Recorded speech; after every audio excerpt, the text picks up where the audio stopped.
ശബരിമലയിൽ അയ്യപ്പ ഭക്തന്മാരുടെ എണ്ണത്തിൽ നേരിയ കുറവ് അനുഭവപ്പെട്ടു.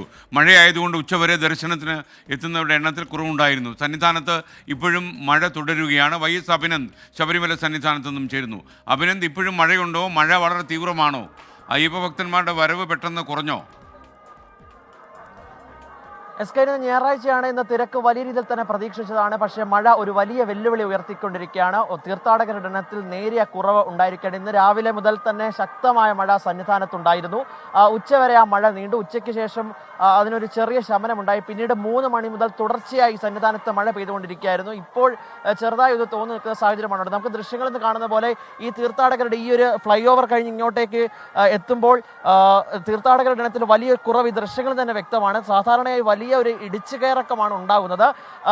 പമ്പ കഴിഞ്ഞ് ഇങ്ങോട്ടേക്ക് എത്തുമ്പോൾ കോടമഞ്ഞും ഇവരുടെ ഈ സ്വാമിമാരുടെ യാത്രയ്ക്ക് ഒരു ദുഷ്കരം ആയിരിക്കുകയാണ്. എന്തായാലും ഇവർക്ക് വേണ്ടിയിട്ടുള്ള 18ാം പടി ചവിട്ടി എത്തുന്നവർക്കുള്ള സുഗമമായ ഒരു ദർശനമായിരുന്നു ഇന്ന് ഉണ്ടായിരുന്നത്. കാരണം തീർത്ഥാടകരുടെ എണ്ണത്തിൽ ഒരു വലിയ കുറവുണ്ടായതുകൊണ്ട് തന്നെ കൃത്യമായി തന്നെ ഉള്ള ഭക്തജനങ്ങൾക്ക് ഇവിടെ ദർശനം നടത്താൻ സാധിച്ചു എന്നാണ് ഏറ്റവും പ്രധാനപ്പെട്ട കാര്യം. എന്തായാലും ഇന്ന് ഓറഞ്ച് അലർട്ടാണ് ശബരിമല സന്നിധാനത്ത് പ്രഖ്യാപിച്ചിട്ടുള്ളത്. നാളെ യെല്ലോ അലർട്ടും പ്രഖ്യാപിച്ചിട്ടുണ്ട്. 58,262 ഭക്തജനങ്ങളാണ് ഇതുവരെ ദർശനം നടത്തിയിട്ടുള്ളത്. കഴിഞ്ഞ ദിവസം ഇത് 65,000 കടന്നിരുന്നു ഈ സമയമായപ്പോൾ. പക്ഷേ ഇപ്പോൾ അത് 58,000 മാത്രമേ ഉള്ളൂ. 14,226 പേർ സ്പോട്ട് ബുക്കിംഗ് സംവിധാനത്തിലൂടെയാണ് ദർശനം നടത്തിയിട്ടുള്ളത്. ഇന്ന് മുഴുവനായും ഒരു കണക്ക് വന്നിട്ടുണ്ട്. കഴിഞ്ഞ 15 ദിവസം മണ്ഡലകാലം പിന്നിട്ടപ്പോൾ ഭക്തജനങ്ങളുടെ എണ്ണം 11 ലക്ഷം കടന്നിരിക്കുകയാണ്. കഴിഞ്ഞ വർഷം ഇതേ സമയത്ത് അത് 7 ലക്ഷമായിരുന്നു.